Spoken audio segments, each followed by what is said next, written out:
Cool. We've already heard that it's in the high 50s for you today, Larry. So looks like a little bit different for Southern California. It is now the top of the hour.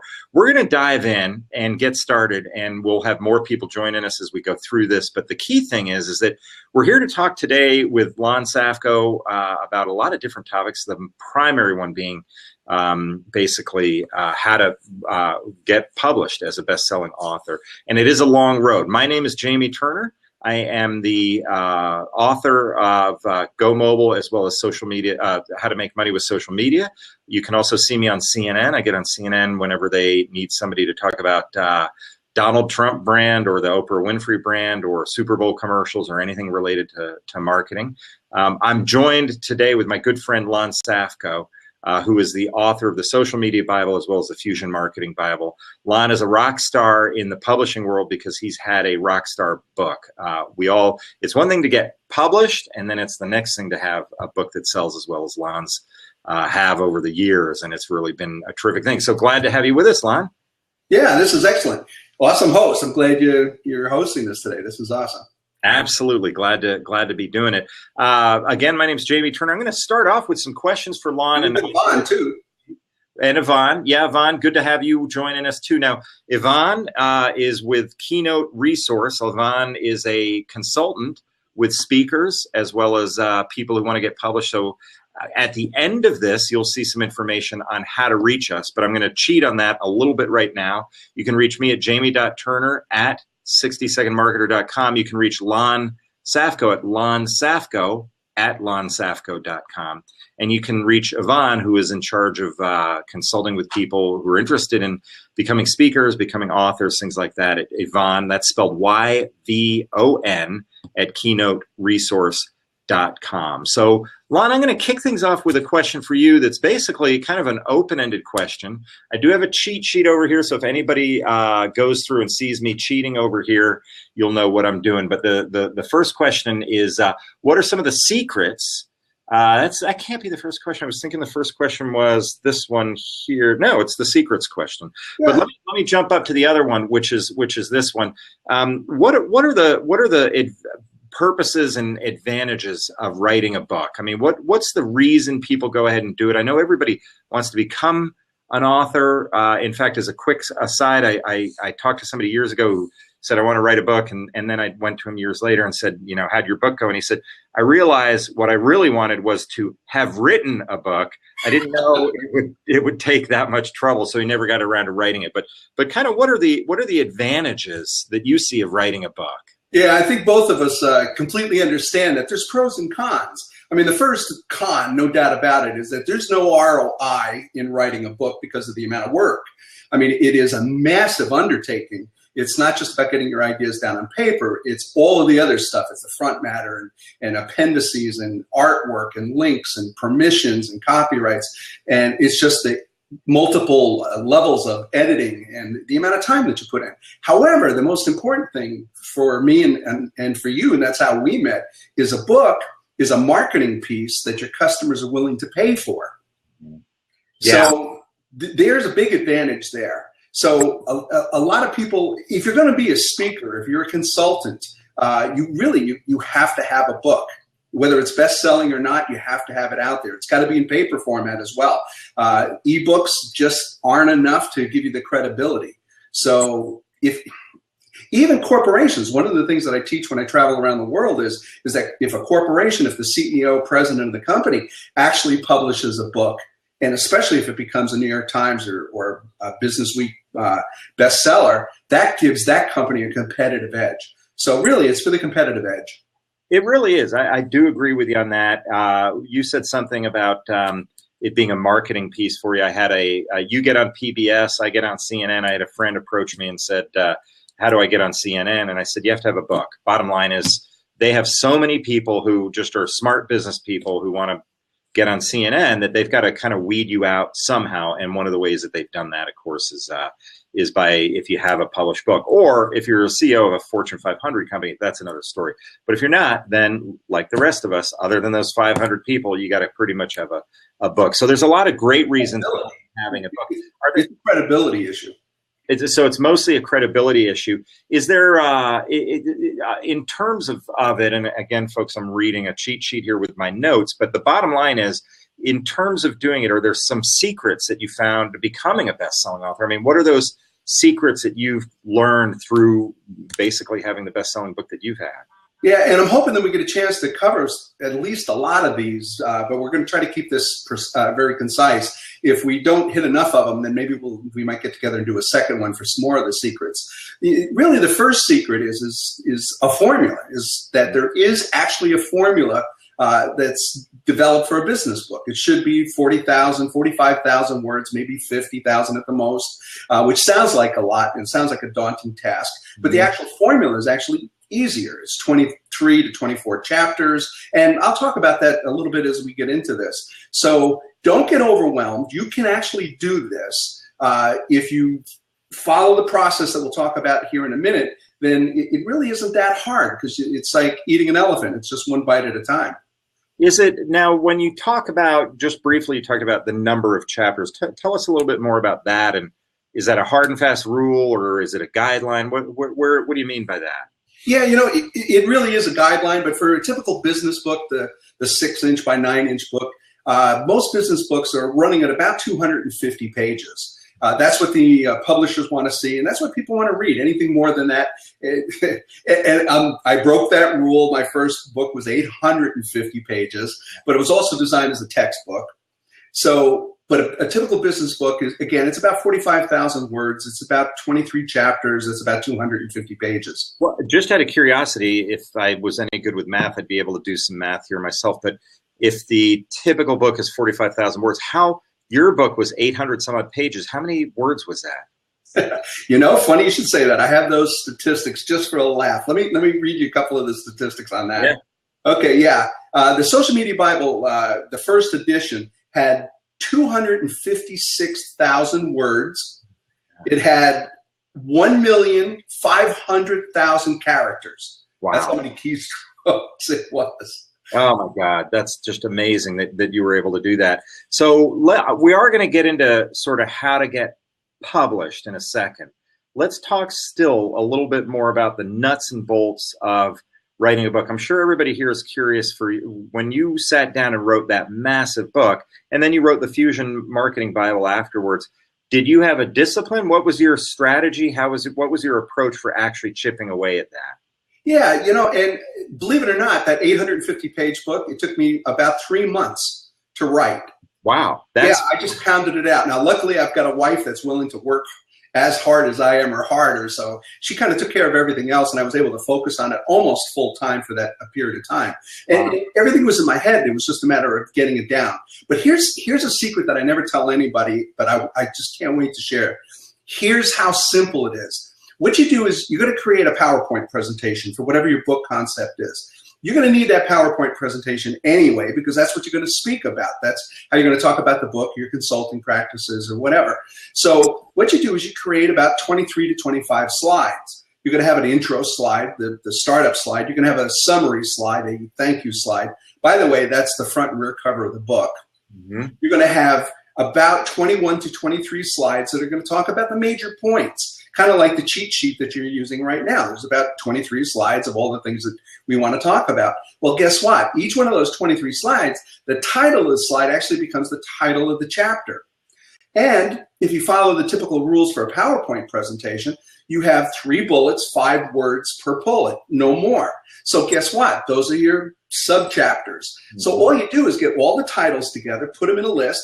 That's your table of contents. And then you create a page in Word with the title of the slide and the 3 bullets, and you simply expand each of the bullets to about 1.5 pages to 2 pages. What would you say if someone asked you about that particular subtopic? Yeah. And then guess what? When you do that 3 times, the chapter's done. Do that for each of the 21 chapters, and your book is done.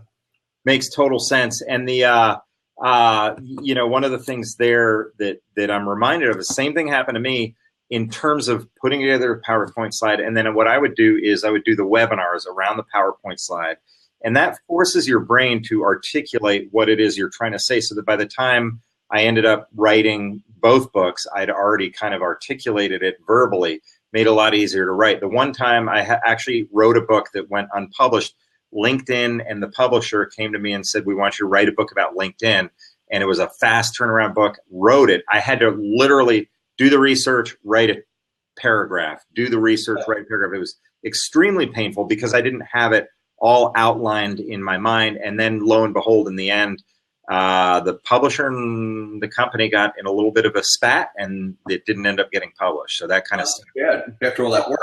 Yeah. It was a lot of work. I did get, I do recall getting some money for it, but I didn't get the, what we all do it for, which is, hey, I've got another book on the shelf and all that sort of stuff. So let's keep going. That's a good point, by the way, because you really do have to practice the material in order to make it sound like you're conversational in the book. People really don't want that research, regurgitate kind of a feel in the book. Yeah. So you're absolutely right. I presented fusion marketing for 2 years before I actually wrote the book. So you're right. By the time I got to it, I really kind of had already perfected what the audience was looking for. Yeah, no doubt about it. I will mention a friend of ours, a mutual friend of Lon's and mine, Vivica Van Rosen, who's written LinkedIn Marketing in an Hour a Day, as well as a couple of other books. She does it a certain way. I don't recommend this, by the way, but she actually likes to dictate her books and then dictates them, has somebody transcribe them, and then she works from there. The result is that her books tend to be very conversational, which makes them easier to read. However, if you're a first-time author, I would not recommend doing that. I think it's a bit of a roll of the dice on that one, because you can get stuff that's fragmented, and the way we talk is not the way we actually read. And the result is, when we hear something, it's one thing. When we read something, it's another. If it's too fragmented or chatty, it ends up being too much of a mess. My ADD I tried taking audios and turning them into blogs, just having them transcribed, or taking a presentation and then pulling the audio track and transcribing it into blogs. And for me, it didn't work. Yeah.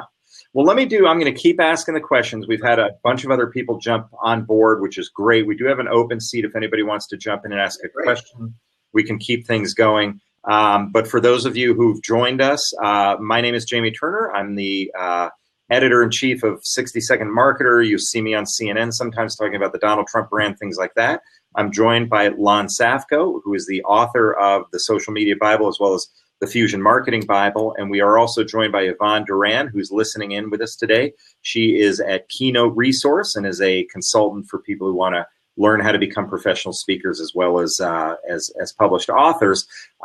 Just, Lon, a quick recap of everything that we've talked about so far. One of the key points Lon's made is you write a book in order to get credibility, and some people say it's a $25 business card. Basically, you hand it to prospective clients. They go, oh, you've written a book. But let's talk a little bit, Lon, and I'm going a tiny bit off script here and jumping around, although I'm sure this is one of the questions that are in the series of things that we talked about before.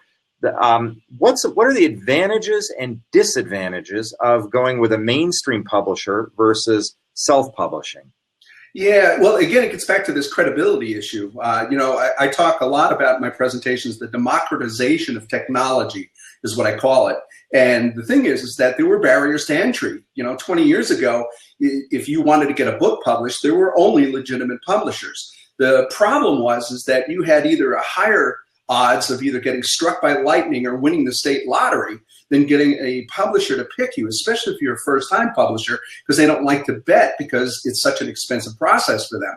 So what happened is when ebooks and blogs and all of the ways that we can now publish ourselves,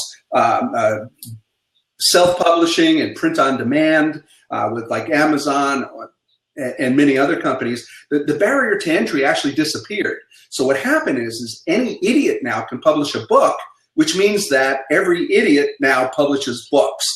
So it's really hard to distinguish between the really good books and the bad ones. So I think because of that, if you're published with a legitimate publisher, I think you get a certain level of credibility that comes with it. Now, the thing, I got to say this too, that the word publisher is Latin for printer, not marketer. And you and I have talked about this a lot of times. Yeah. They do not market. Jamie, what's your experience on expecting your publisher to support you? Yeah, the first thing a publisher will, of course, say is, oh, we'll get our marketing department working on this. Now, my background is marketing. I don't expect people to know as much about marketing as I do if they're not in the field that I'm in. However, they are I will say they are genuine in their efforts, and they try their very hardest.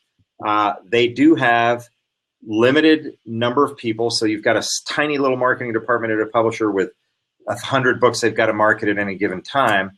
And then and they're trying to knock things out. And I know, Lon, one of the topics you wanted to talk about is your book cover. I've had one of my book covers designed by the in-house team, and the other I designed, and I was much more in favor of the design I did. And Lon, I think you did your own book cover design too. Is that correct? Yeah, I did about 15 different ones to try to kind of nail what it was. And I was submissive because they're the ones that are making the financial investment into the production of the book. So I kind of gave them a lot of leeway, a lot of artistic license. So I would continually send them suggestions. The final cover for both books actually, well, the Fusion Marketing Bible, most of it came from me. The Social Media Bible, they finally decided on the design. And that's also something that you need to realize, is that as you go through this process, they do have a team of designers, and they're pretty good. So if you can give them suggestions, they'll turn out something that looks really professional. Otherwise, as an ebook publisher, an independent publisher, you're going to have to subcontract that out. The other thing is editors. My grammar and spelling is just awful. No. So thank goodness that they can take what I write and make it intelligible. And while you go through the process, by the way, you will work with as many, if it's a legitimate publisher, as many as 5 levels of editing that you go through. And I call it writing by committee. I totally. Yeah, and the mistake that I think I know all of us probably have made, but I know for sure I have, is you write the manuscript, you're exhausted. At the end, you're just tired. You don't want to write another word. You turn it over to the publisher. The publisher then starts going through, and they do have proofreaders and all that sort of stuff. And it's a mistake to just kind of skim through the proofreading they do and just go, well, they're a professional proofreader, I'm sure it's fine. Because sometimes they'll misplace a word or something like that to the person who's not an expert makes sense, but to the person who is the expert, they realize they've just said the opposite of what I want to say. So for those of you who ultimately get published and have a proofreader, an editor edit stuff, be sure that you read it with a fresh set of eyes from top to bottom. It's hard to do, but it's important. Lon, I'm going to ask you the question that is burning. Just a real quick anecdote here, if you don't mind. Yeah. One of the big fights that I had with Wiley, and it was a big fight, is that they would put in he and she. Anytime you reference, he, it was difficult. I always put in they. And but that's incorrect. That's grammatically incorrect. You have to say either he or she. But if you're referring to the vice president of marketing as a he, well, a lot of vice presidents are she's, and I wanted to be politically correct and did not want to make that differentiation. So, but they refused to put in the word they because it was grammatically incorrect. I finally won. Yeah, and they're all English majors, as you would expect in publishing. So they've been pounded away. It's not they, it's he or she. Another one, I call it a way around that, which is going to eventually catch on. It hasn't yet because it's a stop word, and I'll talk about stop words in a second. But is to put a stop word, but is to put s and then the slash and then he. So it says she. But that still stops people in their tracks because it's not commonly used. But I think 50 years from now, they're going to be using that all over the place. But what's interesting is I do want to ask that specific question in a second, but the whole idea of a stop word is some word that you're using that is not commonly used or creates confusion for the reader. Let me give you 2 examples. One is the word obtrusive. Obtrusive means essentially intrusive. Minor difference between the two, but obtrusive is a not commonly used word. So a lot of times I'll catch that word and I'm like, throw that word out. The other one is affect, as in how did it affect the sales? That's with an A, and it means the word impact. So I've stopped using affect with an A and started using impact. Now the noun, I think it's the noun, the effect is still fine. That doesn't stop people. But the affect, which is how did that affect the results, is a stop word, and I always use impact. That's just, do you have any words or things like that, Lon, that from a writer's standpoint that you're like, hey, like where do you come out on using contractions or not using contractions? I'd be curious about that. Yeah, that's a really good point too, is that, my books tend to be conversational, and I want them conversational. I don't want them to appear academic, because just like you and I practice this is what we do for a living. So I do try to use a lot of contractions, even though I know that overseas it's more difficult for English not being the first language to fluently understand contractions. So yeah, isn't it weird that we got to worry about this level of detail when we write? Yeah, and luckily the effect was caught by the editor, so I didn't embarrass myself. Very true. I'm going to ask my next question, but I will point out, I appreciate, Laura, you giving me the high fives down there with all the little blab stuff. I am getting my ass kicked by Lon here, who's at 481, and I'm at 81. So you're 400 ahead of me. A bummer. Here's the big issue that everybody here is dying to get the answer to, and it doesn't matter if you're Kimberly, who's joining us, Laura, Giorgio, any of the people who are with us today. How does a first-time publisher get published? Can you tell us what your insights are on that? Yeah, that is going to be absolutely the most difficult thing. There's no question about it. One of the first things that I did is I knew as a professional speaker that I was going to have to get published one way or another. So I did 2 books, but I did them through iUniverse it was called, and it was one of the very first print-on-demands. So I wrote the book, I designed the cover, I hired an editor, thank goodness, and we published 2 books, and those have been on Amazon for more than a decade. Gratuitous Serendipity is one of them, and another one. Yeah, I'm trying to think of what the heck is the other one. Okay, never mind. Okay, but I published these 2 books, and at least I had something out there. I then contacted a friend of mine, just like I would with you, for example, and we could probably make introductions as well if people wanted to hire us to do that. But really, the way I got my foot into the door first was with Pearson, with a friend of mine, Frank Fiore, who had written 14 business books. And I had said to him, we were working on another project, and I said, would you mind introducing me to your publisher, because I have an idea for a book. And it was Build Your New House in No Time. And it was 2004, 2003, and I was telling everybody that we were going to be in the largest residential home construction that the world has ever seen, and everybody was laughing at me. But Pearson looked at it and said, I think maybe there's something to this. And we published it, and it came out in late 2004, and guess what happened in 2005, 6, 7, and so it was perfectly timed.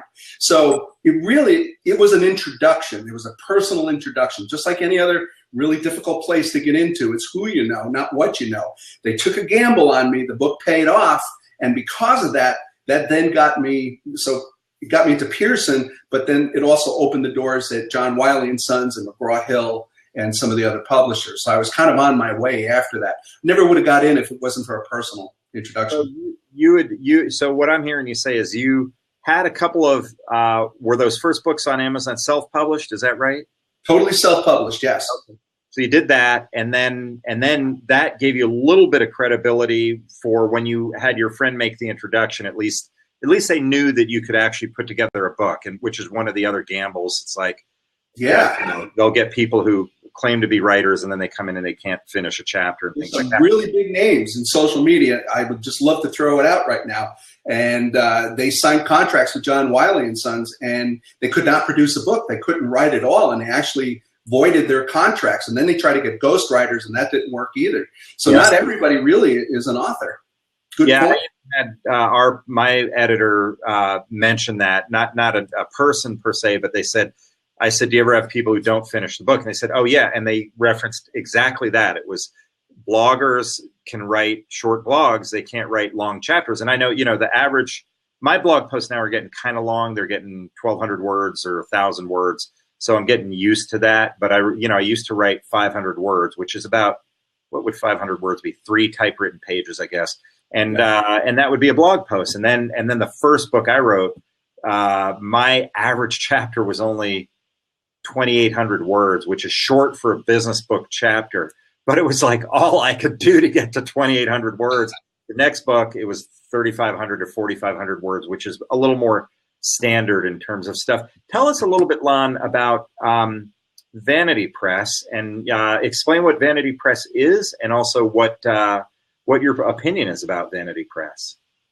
Yeah, there's vanity presses out there. There's small publishers that only pick a certain number of authors. It's hard to get into them because they really reject 99% of the work that they see. But if you get into them, they're pretty good at marketing because they understand their niche, and it's got to be a niche kind of you got to match the manuscript or the book and author to the press because they're very, very, very vertical. So they'll only choose you if they really could market it. But you'll see a lot of success.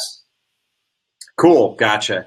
And then what are some of the other things on the publishing side of the equation? So you've kind of listed out, there's self-publishing, there's vanity press, there's a boutique publisher, there's a medium-sized publisher, and then there's the large publisher. Do you want to kind of walk us through that spectrum and a little bit of information about each of them? Yeah, they're kind of what you expect. I mean, what you just heard me say about the vanity being, very, very specific. Is the boutique is even smaller yet. They may only publish 1 or 2 books a year, but they can really focus on it. And they're very, very small. And then it really, all of the different types of publishers kind of fit in between the spectrum between the very small boutique all the way right up to the John Wileys and the McGraw-Hills and Pearsons. So, and every one of them has pros and cons. The smaller ones are easier to get into, to identify who they are, make contact with them, and pitch, where the bigger ones are much more difficult. But the bigger ones have international clout. I mean, as you know, Jamie, you and I presented together in Puerto Vallarta and Austria, and then just over the last 6 months, I've been in India and Mumbai and Dubai and all over Asia. You can walk into any bookstore anywhere in the world, and both my Wiley and McGraw-Hill books are in the local bookstores globally. And that's not something that the smaller boutique or vanity type publishing houses can do for you. Very, very true. Great stuff in terms of the publishers. I'm going to tell the story of my entree into the publishing world because I know, again, the primary thing that everybody's interested in is how do you get a publisher? We've talked about everything. Lon has talked about everything from self-publishing all the way up to the big publishers that get you in bookstores in India and Asia and the United States and Europe and all that sort of stuff. For me personally, I had always wanted to write a book. I went to a friend of mine about being a co-author. She was a PhD and a professor at an esteemed university, Emory University. And I thought I needed that kind of credibility in order to get a publisher to take a look at us because, again, they've got to look at you in order to be able to then decide whether they're going to even listen to you. So the first thing is, will they look at my email and things like that? She actually had a friend who was what was called an acquisition editor. An acquisition editor is the person that we always think of as the publishers, but it's really called an acquisition editor. They're the people that go out and kind of figure out who they're going to work with and all that sort of stuff. We went out to lunch with that acquisition editor, told her the idea for our book, which I still maintain is a great idea. She heard it, listened to us carefully, got to the end of the pitch, and she said, not interested, don't like the idea, don't think it's going to work, don't think it'll be a big seller. And we were, of course, devastated, and we were just like, I can't believe it. We had this one opportunity. And she's, we're wrapping up, we're taking care of the check. And she says, by the way, if you guys know anybody who's in the social media space, that's a hot topic right now. And we're all over social media. And I was like, well, that's what I do is social media. And she said, oh, well, I'm sold on you. Just get me a book idea and we'll get it published. And we were off to the races. And so then the rest, of course, is all the struggle. That's only the first step. But then once you get the book deal, you're off to the races. So, and the same thing happened in Pearson, by the way, with the Social Media Bible. When I had the Build Your House in No Time, and I went back to Pearson with a business plan for the Social Media Bible. And this is around 2006. And they said, nah, social media, that's a fad. That has no substance. They said, it's like Web 2.0, and we don't even know what the hell that is. We're not interested. So I said, well, would you introduce me to your brands? And I went to something what's called Blue Sky, which is what the acquisition editors do. If they believe in your product, they still don't have the right to sign off on it. They have to go to Blue Sky, and that's a meeting that they have with their entire staff, and they have to actually pitch it. And if they pitch it and the staff signs off on it, then you do the book. But if the staff doesn't like it, it gets a thumbs down and you're never heard from again. So I took the Social Media Bible pitch and brought it into Blue Sky. And we went to Sam's, Peachnut, Wharton, Random House, every one of the brands that Pearson owns, and just tanked, totally tanked on it. Wow. So I told him, I said, you got first right of refusal, and you refused me in every brand, every label that you have. So I have to jump publishers. And he said, social media, take it. We're not touching it. So I went over to Wiley. They signed the largest contract in 2007 with me that they had ever signed, which was totally amazing for a one-book publisher. And then the second thing is that they took the book, and the Social Media Bible now is in its 3rd edition, 5 languages, and it just broke the $2 million sales mark. So Pearson is, yeah. I bet they are disappointed that they didn't have that opportunity. Disappointed, to say the least, and you're a hero over at Wiley. I know that for a fact, and that's a pretty big deal. It's an industry that's weird because there's a lot of visibility, and you think published authors are making, a pile of money and they're printing all this money, but a $2 million book is a massive bestseller. So congratulations on that. Yeah, most books only sell about between 2,500 and 5,000 copies. If yeah, 5,000 units, you're a big deal, and we're pushing almost 100,000. Yeah, so it's a massive, massive thing.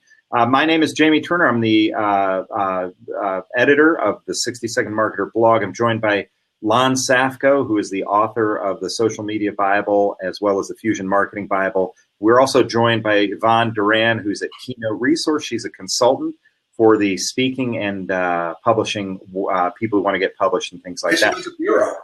And exactly, and has a bureau. We also have Larry and John and Laura and Peter and Giorgio and just a bunch of different people who've joined us. So thanks for being part of the whole process here, folks. Anytime you want to jump into that open seat, it's unlocked, so you can jump in and ask questions. Ask questions. Lon, I'm going to shoot another question to you. What about having a literary agent? A lot of people ask about that and want to know, should I get an agent first? What are the pluses and minuses of that? Yeah, some of them are good. Most of them stink. That's the problem. I mean, they're like agencies, which is why I align myself with this guy over here. Yeah. Most agencies aren't good. Well, the thing is that if you're an unpublished author and you do have a really good business plan, and that's something that we should talk about, is you never write the manuscript, never write the book.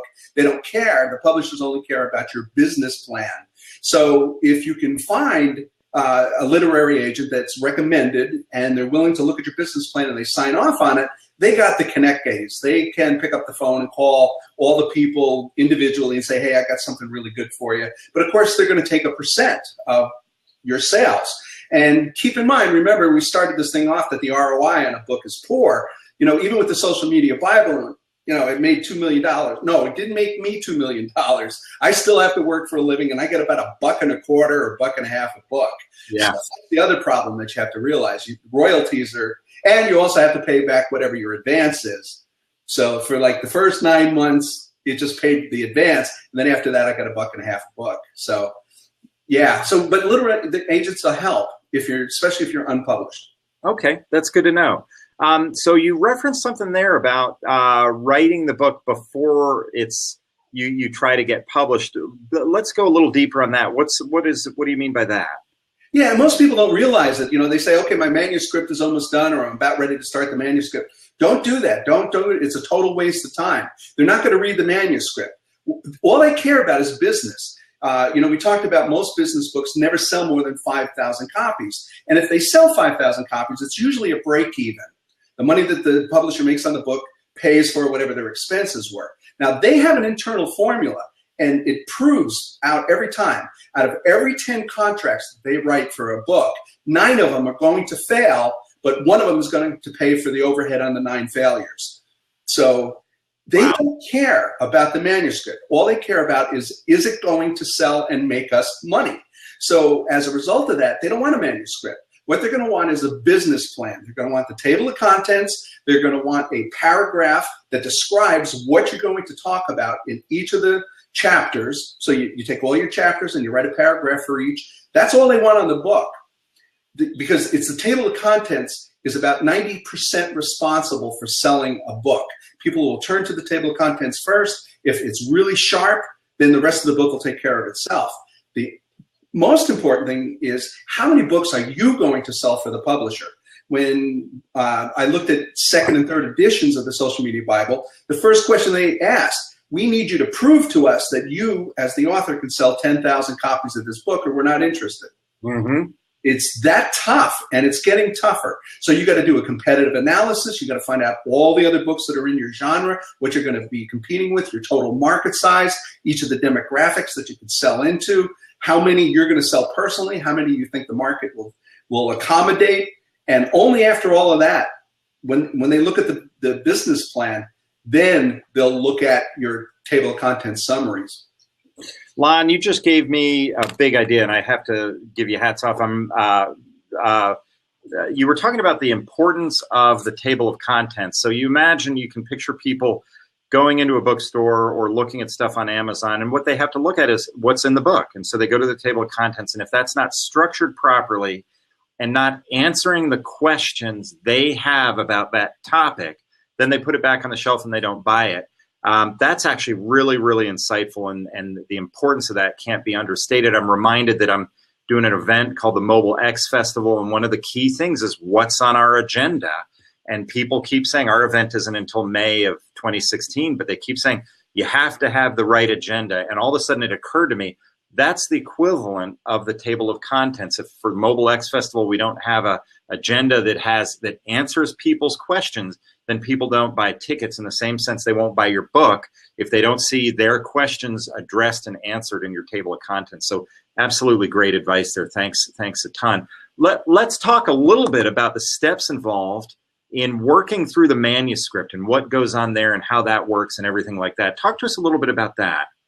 Yeah, like I said, once you sign the contracts if you're going to do it on your own, 100% of this is your responsibility. The good news is, if you're going to self-publish, they'll send you a kit, and it will be a Word document that says front matter, acknowledgments, table of contents, and you just kind of fill in the blanks. But it's not as thorough as working with a legitimate publisher.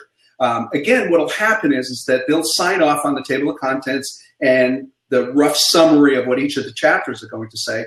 And then once you sign the contract, they're going to wait for that first chapter to come in. So you start with whatever the title of your PowerPoint slide is, or you pull it from the table of contents, you put in your 3 bullets, and then you start typing. And again, each chapter should be somewhere around 3,000 words plus or minus, for a total of 23 chapters. When you get done with the chapter, you got to kind of read it through and make sure, like you just said, Jamie, that it answers the question that the title of the chapter implies, and that it's relatively thorough. So you're going to kind of introduce the topic, and then you're going to expand on it, and then you're going to kind of summarize it. But I want to say some sneaky stuff here, sneaky stuff. Throughout the entire book, in the Social Media Bible, there's about 150 references to drive people back to my website. Now that might sound selfish, but it's not.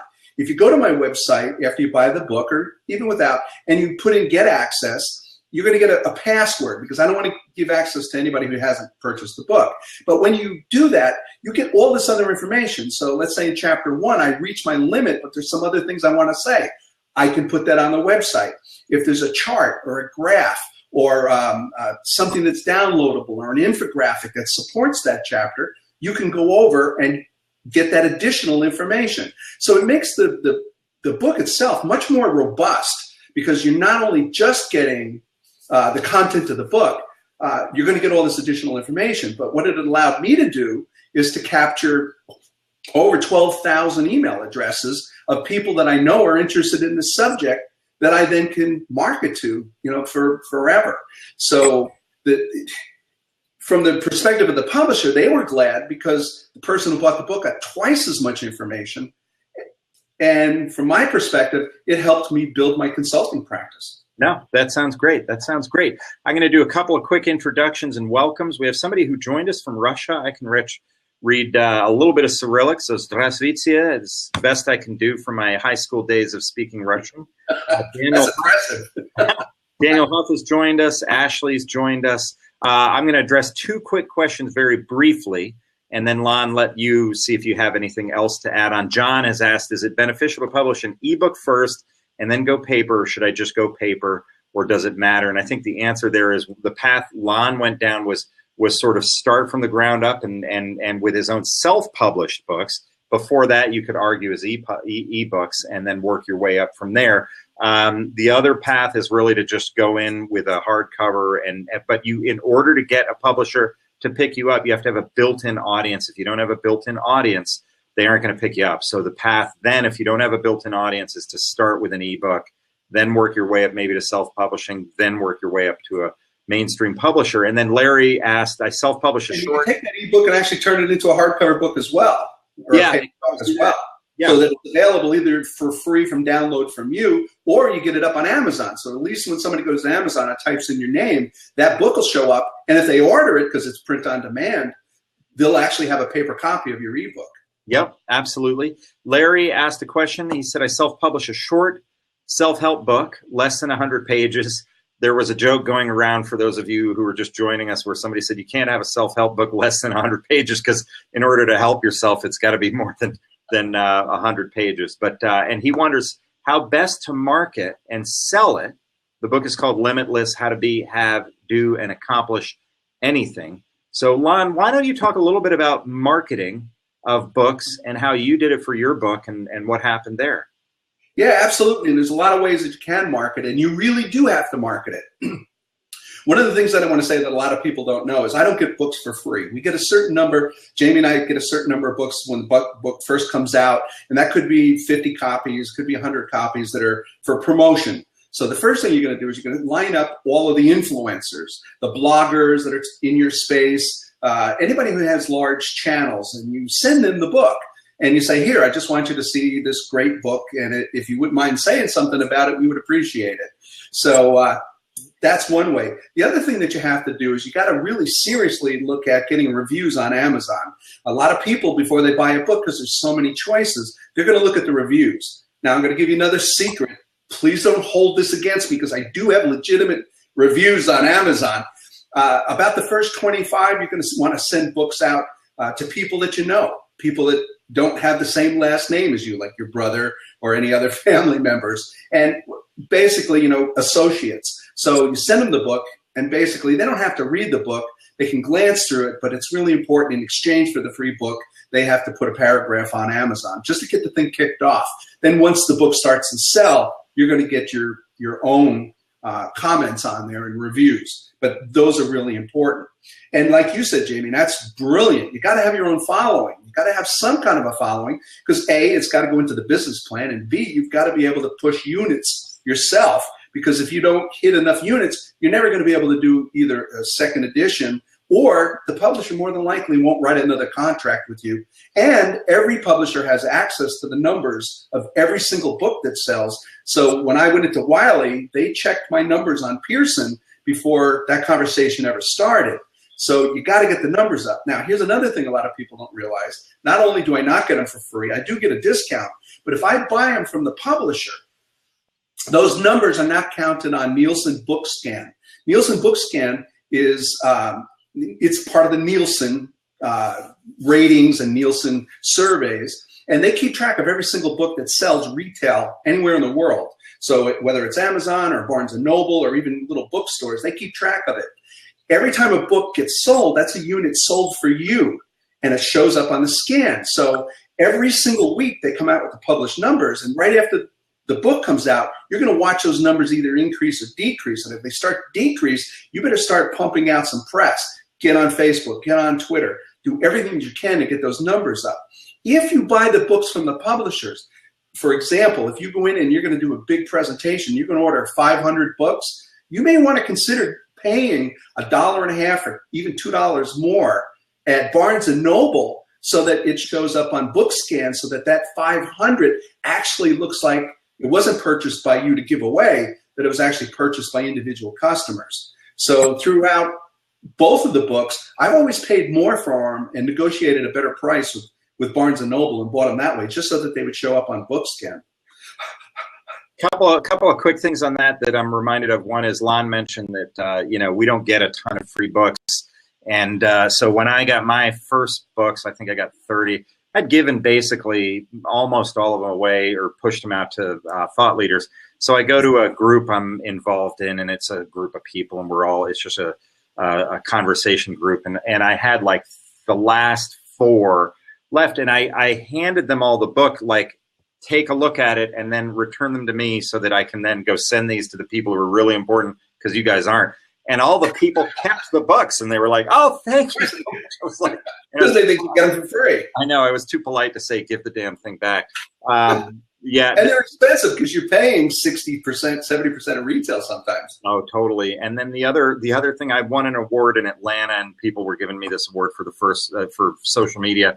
And I was talking about the first book, and I said, it is really guerrilla warfare. I mean, it is hand-to-hand combat to get your book noticed, and you just got to do every last thing. In fact, and this is to this group, I said, if you go into any bookstore in Atlanta, by luck of the draw, my book, because of the way it's alphabetized, is always in every bookstore I've been to in Atlanta on the bottom shelf. And it's in the spine. You can only read the spine, and there's like 2 measly copies and stuff like that.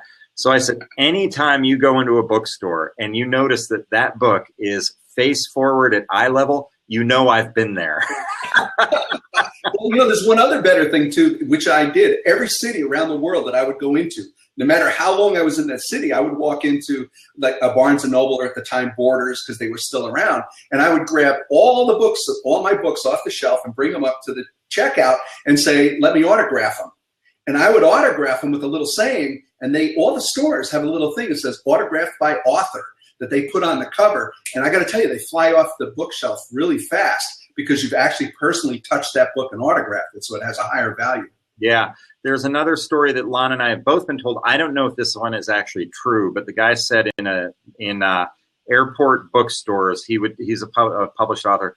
He would go in. Now, whether this is true, it seems hard to believe, but he would go in with his book, enter into it with the book in his briefcase, and go through the book, and then take it out of his briefcase and purchase it at the bookstore. Because he said what then happens is it triggers their system to start purchasing that book because it got sold. So I don't know if that's actually true. It's called reverse shoplifting. So if the airport bookstore or any bookstore doesn't carry your book, if you buy it, they'll scan the code. It won't show up in their system, but then they see somebody is buying it, and it shows that the inventory is 0, so they automatically restock it. Ah, that's amazing. That's great stuff. Well, we're at 1:46 p.m. Eastern time. We've got about 10 minutes left before we kind of round the bend on this. Tell us some other tips and pitfalls that you want to share, like just different, eliminating the competition or the legal side of the equation or any of those things. Lon, talk to us about some of that stuff. Yeah, one of the things that I realized that when I was doing the Social Media Bible, first of all, I wasn't an expert on everything. Nobody can be. And if you look at the genre of social media, OMG, I mean, it's huge. So when I did my business plan for John Wiley, I had to list every single book that was a potential competitor. So I spent a lot of time on Amazon going through all of the different books. And, Mark Schaefer popped up, you popped up, Chris Hewer, Robert Scoble, all of the big people at the time. And what I realized is that on the bookshelf, that my books, and on social networks, that my books technically are competing with their books. So the first thing that I realized, and I've always done this, is eliminate the competition. And the way you do that is that you actually bring them in to become part of the solution. Mm-hmm. So I identified every author that had a popular best-selling social media book, and I contacted them and said, how would you like to do an hour interview on the phone? We'll transcribe it. I'll give you a page and a half. We'll talk about your book. We'll talk about how you got involved, and tell me what your insights were on social media. So 100% of the authors agreed. Now, here's what happened. The book became more interesting because there were insights that I didn't have because they were in their own particular niches. Yeah. Voice of the book would change continuously because every time there was an interview inserted for every chapter, and there were 2 interviews per chapter, you got a different voice. So it kind of broke up my way of writing. But here's the most important thing. The moment the book came out, every competing author in the space promoted the hell out of my book because they were part of it. Absolutely. Absolutely. Isn't that great? What a great, and I totally agree with you. It gives a counterbalance to your voice. They're hearing another voice, but then also they're going to promote your book because they're in your book. And if your book, is a bestseller like yours was, then they want people to know that they were in the book. That's brilliant. That's brilliant. And it was good because I also interviewed like the vice president of YouTube at Google. I interviewed Google. I interviewed the executive vice president of LinkedIn. Biz Stone was one of my interviews, who invented the Twitter. Matt Mullenweg, who invented WordPress. So even Vint Cerf, and that's the one I like to brag about because I'm a total geek. If you don't know who Vint Cerf is, he actually was the one who invented the internet. It was not Al Gore. It was Vint Cerf. So imagine spending an hour on the telephone talking to the person who invented the internet to find out his thoughts on how social media was going to affect the internet.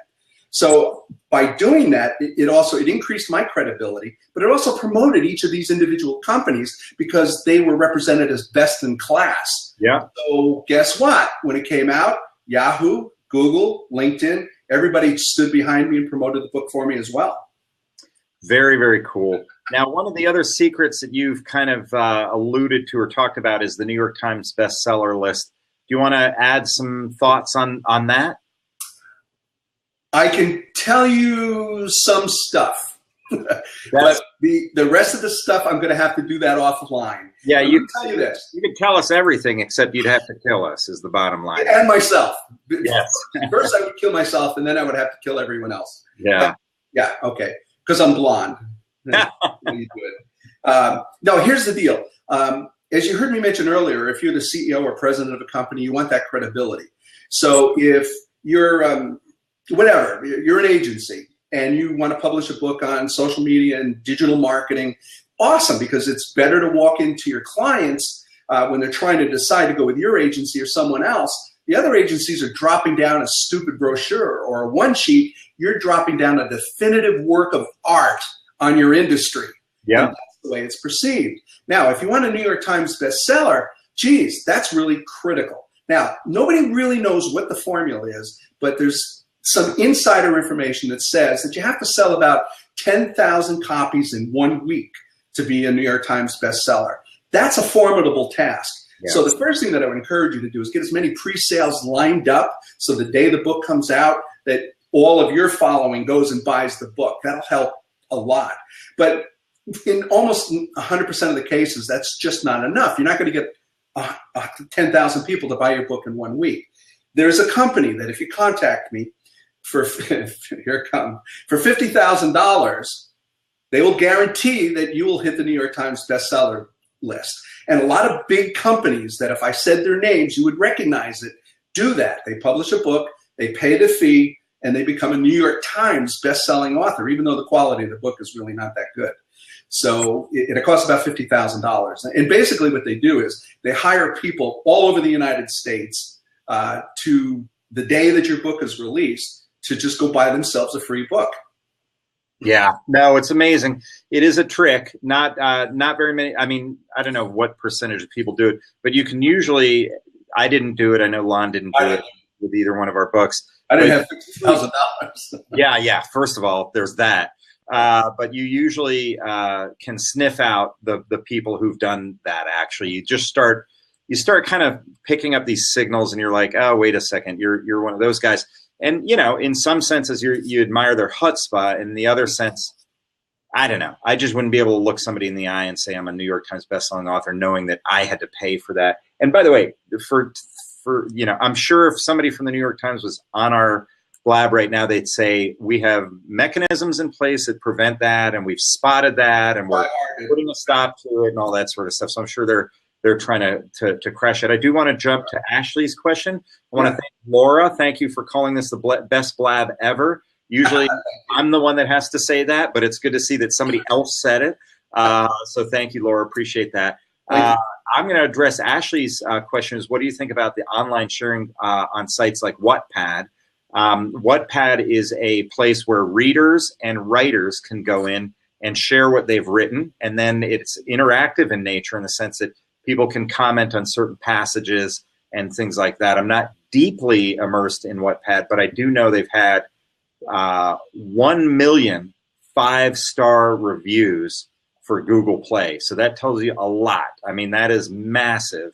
And I can also tell you that it may be, I'm going out on a limb here, the future of publishing, because it's interactive in nature, and many, many more things like Blab are interactive in nature. In fact, just as a quick aside from a Blab point of view, there's Periscope, which for a nanosecond was like this big hot new thing, which is a one-way street where people are just broadcasting.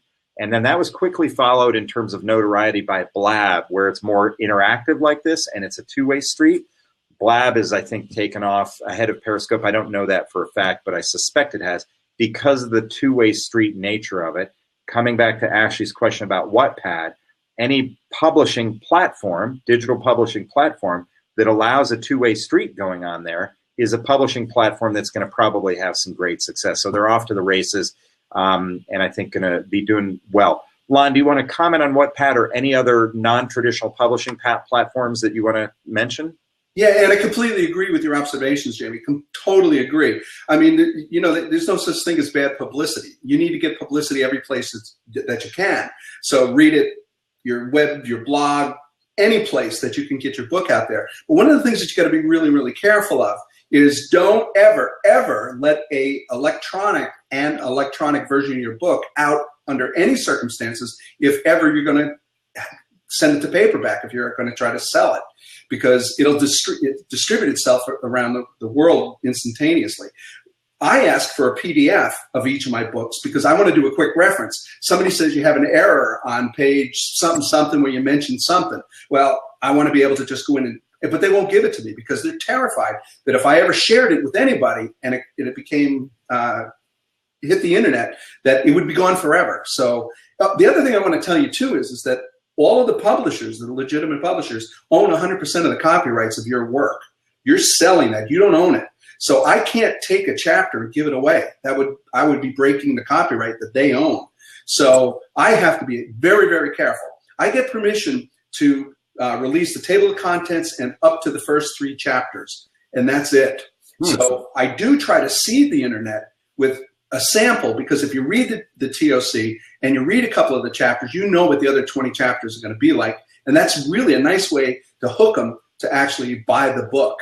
But you got to be very careful not to let anything out, because it'll distribute itself for free and you'll lose control. We have another question from Tova KR. I'm going to read it. I've got a quick answer, and then Lon, to see if you're good. To market your book, there used to be a TV radio interview report that all the regular media used to find guests. Does that still exist? I don't know if that still exists. I do know that when I went down, as I mentioned earlier, I get on CNN, and I went down to talk to their what's called a talent nurturing person. I forget their official title. And I said, how do I get on CNN more? And she said something I'll never forget. She said, we have to find you. You can't find us. If you bug us with a ton of like emails, all we do is delete, delete, delete, delete. We have to hear about you elsewhere, and then we'll track you down. So, Lon, have you ever heard of the TV radio interview report or anything like that? Yeah, and let me answer. I'll just add to that. I was at NSA a couple of years ago, and Steve Spangler, who's a science guy, if you don't know who Steve Spangler is, go to YouTube. He's awesome. And he was he was a lunch keynote speaker, and there were about 2,500 speakers. And he does the Ellen Show all the time. He's constantly being invited back because he has some really showmanship. I mean, it's just amazing science stuff that he does that's fun. And he says, hi, my name is Steve Spangler. Before I even do my talk today, I'm going to answer the question that everybody here is asking, and that's, how do you get on the Ellen Show? They call you. Yeah, that's it. That is it. It's like, how do you get to Radio City Music Hall? Practice, man, practice. Yeah. Let me wrap. We're rounding to the top of the hour. I'm going to talk about where people can get more information about Lon and get in touch with Yvonne and myself. Lon, is there anything you want to sort of cap off with in terms of advice or tips or techniques or anything like that? Yeah, absolutely. Doing a book, really, now, like you said, it's a dream come true once the book is done. And I'm really glad that I had that opportunity, and I've had 3 successful books. I'm looking forward to doing another one. Don't let anything that we said here today scare you away. Again, it gives you credibility. It gives you the opportunity to set yourself aside, differentiate yourself from any competition by having a credible work of art on the subject matter. So please do that. The other thing that I want to mention, first of all, before you sign off, Jamie, thank you for hosting this. You did a fantastic job. It's always a pleasure working with you. Likewise, always great to connect with you. I appreciate that, Lon. Thanks a lot. Absolutely. For all the high fives we're getting and all that sort of stuff. Now, the other thing is I didn't answer the radio question. Yeah, radios are good. Annie Jennings, her name is Annie Jennings, and she's out of southern New Jersey, Philadelphia area. Her and I got together early on in the Social Media Bible, and I was doing like 25 shows a week, major network syndicated shows. She did a fabulous job because radio is not something that is easy to get into. Now, the bad news is, for the radio shows, is they got to find a host, or a guest every single day. And that's really hard. So having a good PR agent like Annie Jennings is really also important because they have relationships with the television, with the radio, with the newspapers, and they match your content with the content of the talk shows or the shows that they're pitching you. And so that they're listened to because of those relationships. So yeah, a good PR agent is also helpful. Annie Jennings is really good. Beautiful. Terrific. Thanks, everybody, for joining us. We're at the top of the hour. We got to wrap up here. My name is Jamie Turner. I am at jamie.turner@60secondmarketer.com. I have a blog by that title. We're also running an event in Atlanta in May called the Mobile X Festival. Just go to mobilexfestival.com. It's an unconference for people who want to use mobile to grow their sales and revenues. I was joined by Lon Safko, who is the author of Social Media Bible as well as the Fusion Marketing Bible. Lon can be reached at the very imaginative email address lonsafko@lonsafko.com. Lon is available for speaking gigs, consulting gigs. He's an author. He's a genius, has a 300+ patents, all sorts of amazing stuff. And we were also slides. If you want the slides, go to sixfigure7figure.com. Right. Click on Get Access, and you get all of the cheat notes that we've been using. Absolutely. That's sixfigure7figure.com. The number 6 figure, the number 7 and the word figure.com. You can get the slides there. We were also joined by Yvonne Duran, who's at Keynote Resource. Thank you, Yvonne, for putting this together. It was wonderful. And thank you, Laura, again, for calling it the best blab ever. Thank you guys very much, and we'll talk to you again soon.